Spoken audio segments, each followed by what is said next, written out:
शांताबाई। शाम के 6 बज गए थे। मनोज ऑफिस से घर आया तो देखा घर पर ताला लगा हुआ था। मनोज ने अपनी पत्नी ममता को फोन लगाया तो ममता ने कहा, मैं अभी मौसी जी के घर आई हूँ।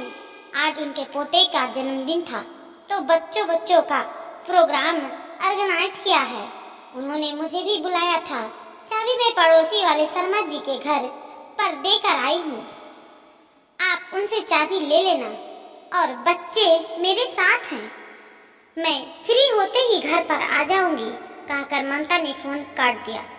मनोज को तो कुछ कहने का मौका ही नहीं दिया। आखिर पता था कि मनोज क्या कहेगा, इसीलिए फटाफट फोन काट दिया। यह भी ना कभी सुधर नहीं सकती। पता नहीं कब तक लोगों के लिए शांताबाई बनती रहेगी। कहते हुए फोन अपनी पॉकेट में रख मनोज अपने पड़ोसी शर्मा जी के घर पहुंचा और उनसे घर की चाबी मांगी। इतने में शर्मा जी का बेटा भी पहुंच गया और मनोज को खड़ा देखकर बोला, क्या हुआ मनोज, आज भी भाभी जी गई हुई हैं? हाँ यार, आज मौसी के पोते का जन्मदिन है तो उनके यहाँ गई हुई है, मनोज ने जवाब दिया। भाभी जी का अच्छा है, घर में कम दिखती हैं और रिश्तेदारों में यहाँ ज़्यादा। रिश्तेदार भी क्या खूब प्रेम करते हैं, उनसे हर छोटे छोटे फंक्शन में बुलाते हैं। हाँ, कुछ ज़रूरत से ज़्यादा ही प्रेम करते हैं, इसीलिए अपने घर में कम दिखती है और रिश्तेदारों में यहाँ ज़्यादा, कहकर मनोज चाबी लेकर रवाना हो गया। दरवाज़ा खोला, अंदर आया, बैग सोफे पर रखा और रसोई में जाकर पहले खुद के लिए एक कप चाय चढ़ाई। चाय बनाकर बाहर वाले कमरे में आकर बैठ गया। मनोज अपने पत्नी ममता के साथ रहता था, साथ ही 2 बच्चे हैं। ममता का स्वभाव शुरू से ही मिलनसार है, पर वो ये बात नहीं समझती लोगों उसका उपयोग कर रहे हैं। उसे तो हमेशा ही लगता था कि लोग उसे बहुत चाहते हैं, इसीलिए जब भी कहीं से कोई भी बुलावा आता था कभी ना नहीं करती, बस मदद करने पहुंच जाती। रिश्तेदारों को भी सबको अच्छे से पता था कि ममता को जब बुलाओ वो चाहे कितने जरूरी काम हो आज जरूर जाएगी, फिर भाग भाग कर सारा काम संभाल लेगी। इसलिए जब भी किसी के घर में छोटा मोटा कोई ना कोई भी फंक्शन होता, ममता को सबसे पहले न्योता आता और साथ ही एक मुनहार भी, तुम थोड़ा जल्दी आ जाना, तुम्हारे बगैर काम नहीं संभलता है।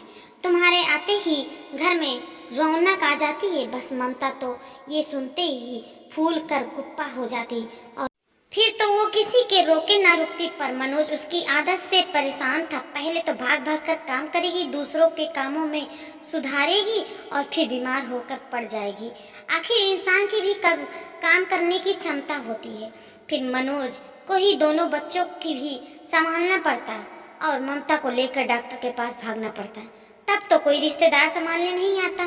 खैर, ममता जब रात को घर में आई तो थक कर निढल हो चुकी थी। आते ही सोफे पर पसर गई। बच्चे भी काफी थक चुके थे, इसीलिए वो भी कमरे में जाकर सो गए।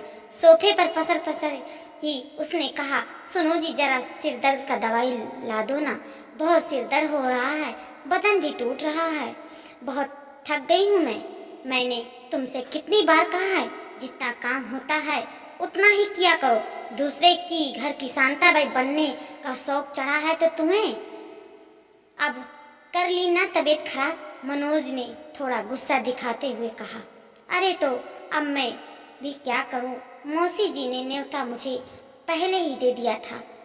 अब मौसी जी ने न्योता दे दिया था तो तुम चली गई, पर काम तो तुम ही ने किया होगा, उन लोगों ने तो मदद कराई भी नहीं होगी। अब उनके घर पे प्रोग्राम था तो वो तो बच्चों को संभाला रहे थे, ना तो कोई तो हो काम संभालने के लिए, इसीलिए काम तो मुझे संभालना पड़ा। तुम समझती क्यों नहीं हो, लोग सिर्फ तुम्हें इस्तेमाल करते हैं। अपने घर की शांताबाई का खर्च बचाने के लिए तुम्हें शांताबाई बना देते हैं। कैसे बात कर रहे हो तुम? भला खुद के घर में काम करने का कोई शांताबाई बन जाता है क्या? ऊपर से देखो कितने प्रेम है उनके, पूरे रिश्तेदारी में सिर्फ मुझे ही बुलाया है और तुम्हारे लिए भी खाना पैक करके भेजा। और भला दे बताओ, आजकल के कौन करता है इस तरह से?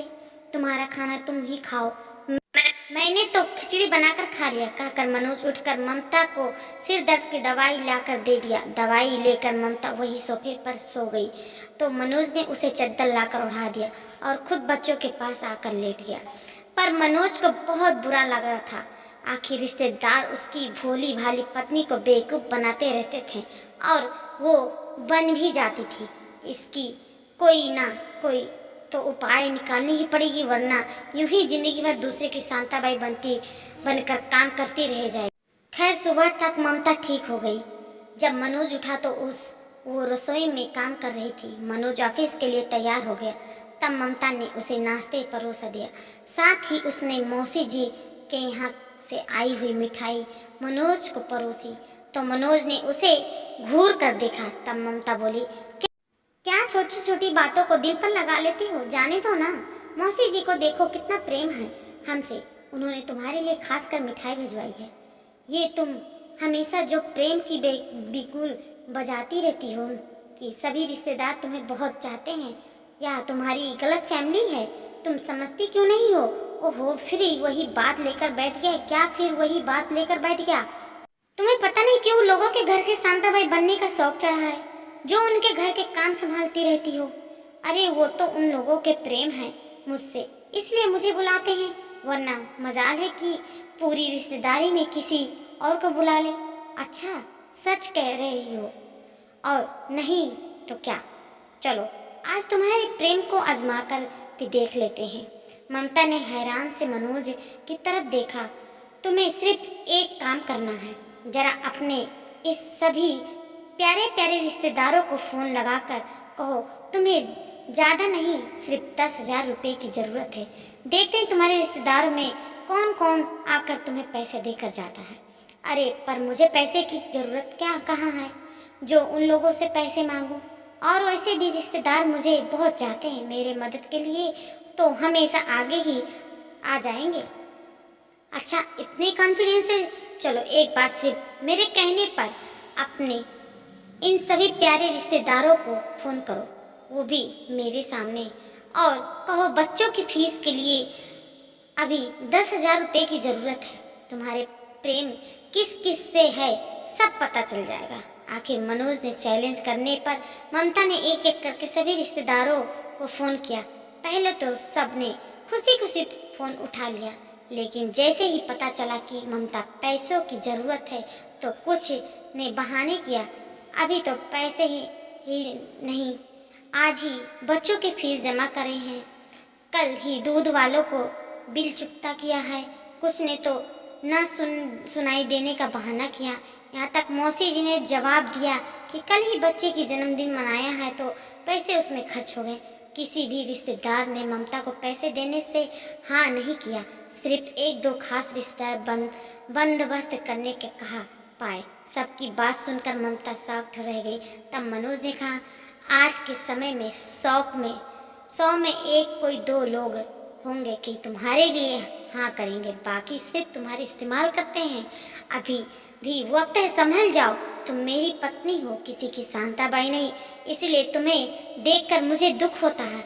आखिर मनोज की बात ममता को समझ में आ गई और उसने वादा किया कि आज के बाद वो किसी की शांताबाई नहीं बनेगी। अब जब भी रिश्तेदार उसे किसी काम के लिए फ़ोन करते हैं तो उसका पहला जवाब होता, आने को तो आ जाऊंगी, पर मुझे अभी पैसे की ज़रूरत है, आप दे दोगे क्या? तो रिश्तेदार अपने आप ही कानी काट लेते हैं।